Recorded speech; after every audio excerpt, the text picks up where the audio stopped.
केवल आप नहीं देख रहे हैं, इफ्को ने देश भर के अनेक स्थानों पर ये कार्यक्रम आयोजित किया है और देश के कोने कोने के लोग इस कार्यक्रम को सुन रहे हैं, ऑनलाइन देख रहे हैं। 18वीं शताब्दी में कुछ कवि हुए, पोएट हुए, पर्सी शैली, उनकी एक कविता मुझे ध्यान में आ रही है और उसकी एक लाइन है, When man be free, if women be a slave, क्या पुरुष सच में स्वतंत्र हो सकता है यदि स्त्री गुलाम है। इस कविता का भाव बहुत गहरा है। पर्सी का उद्देश्य उस समय समाज तक ये पहुंचाना था कि जब तक महिलाओं को बराबरी, सम्मान और पूरी स्वतंत्रता नहीं मिलेगी, तब तक समाज को सच्ची आजादी नहीं मिल सकती।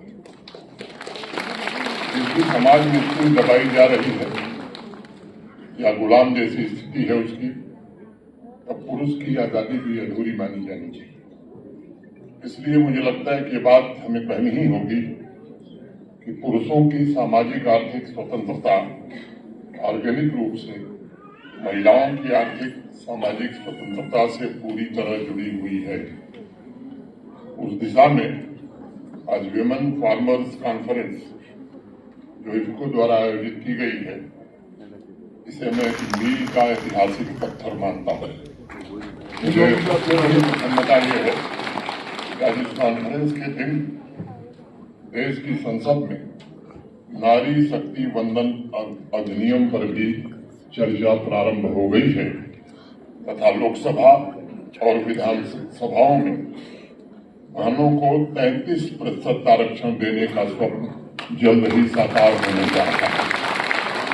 इसका इंतजार देश को लंबे समय से था और मैं समझता हूं कि निश्चित रूप से इसका श्रेय भारत के यशस्वी प्रधानमंत्री आदरणीय श्री नरेंद्र मोदी जी को जाता है, जिनके कारण आज ये संभव हो रहा है। मैं इस कॉन्फ्रेंस के लिए भी देश की ही नहीं बल्कि दुनिया की बड़ी फर्टिलाइजर सहकारी संस्था इफ्को की भूरी प्रशंसा करना चाहता हूं। इन्होंने देशव्यापी स्तर पर इस तरह के कॉन्फ्रेंस आयोजित करने और महिलाओं की सहकारी संस्थाओं को प्रमोट करने का निर्णय लिया है। सहकार से समृद्धि का उनका संकल्प और महिलाओं की ताकत से एग्रीकल्चर तथा एलाइड सेक्टर में परिवर्तन के उनके लक्ष्य के लिए मैं इफ्को को बधाई भी देता हूं और शुभकामनाएं भी देता हूं। मित्रों, अगर दफ्तर या सार्वजनिक कार्यक्रम में किसी भी नीति या योजना की बात करने से पहले हमें घड़ी के लिए अपनी आंखें बंद करके सोचें, तब हमें समझ में आएगा कि जब गांव और शहर सोए होते हैं, तब एक मां, एक बहन पहले से ही काम में जुटी रहती है। हो सकता है वो खेत में काम कर रही हो, पशुओं को चारा दे रही हो या अपने बच्चे की देखभाल कर रही हो, यानी वो अपने हाथों में पूरे परिवार के जीवन का भार संभाल के रखती है। लेकिन अक्सर उसके योगदान को अखबार के पन्नों पर या मीडिया में वो जगह नहीं मिलती जिसकी वो हकदार है। अधिकतर अवसरों पर जिस खेत का सीना चीर कर वो फसल उगाती है, उसका स्वामित्व भी दुर्भाग्य से उसके पास नहीं होता है। लेकिन ये सच है कि नारी शक्ति के बिना इस पृथ्वी पर और विशेष रूप से भारत में हर थाली खाली रह जाएगी, हर व्यक्ति भूखा रह जाएगा। इसलिए मैं बिना किसी संकोच के इस बात को आज कहना चाहता हूं कि वे महिलाएं ही हैं जो इस दुनिया का पेट भरती हैं और पुरुष किसानों से ज्यादा मेहनत भी करती हैं। अगर कुछ रिपोर्ट की मैं चर्चा करूं, कुछ आंकड़ों की मैं बात करूं,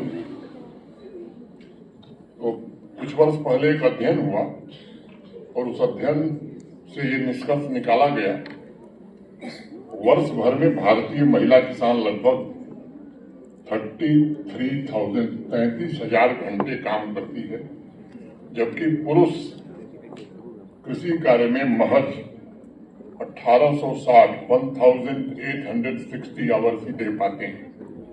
इसी तरह एक दूसरा अध्ययन हुआ और उस अध्ययन के मुताबिक ग्रामीण महिलाओं का कृषि में योगदान 60 से 80% तक है, 60 to 80%। और विशेषकर हिमालयन रीजन में, जिसमें जम्मू कश्मीर भी आता है, उनका काम करने का समय, कामकाजी समय पुरुषों से बहुत ज्यादा है।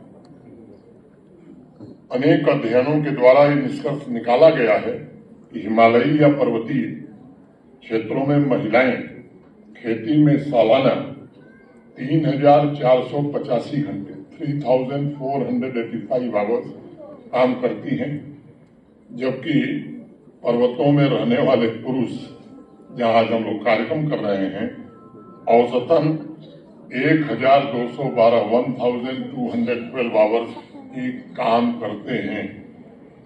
ये आंकड़े इस बात के प्रतीक हैं कि नारी शक्ति ही हमारी फूड सिक्योरिटी में सबसे ज्यादा योगदान दे रही है। और ये कहना ज्यादा मुनासिब होगा कि वह खेतों में अपने परिवार और समाज के लिए उज्जवल भविष्य का बीज भी बो रही है। ग्लोबल फूड प्रोडक्शन, वैश्विक खाद्य उत्पादन के वर्कफोर्स का लगभग 51% हिस्सा महिलाओं का है।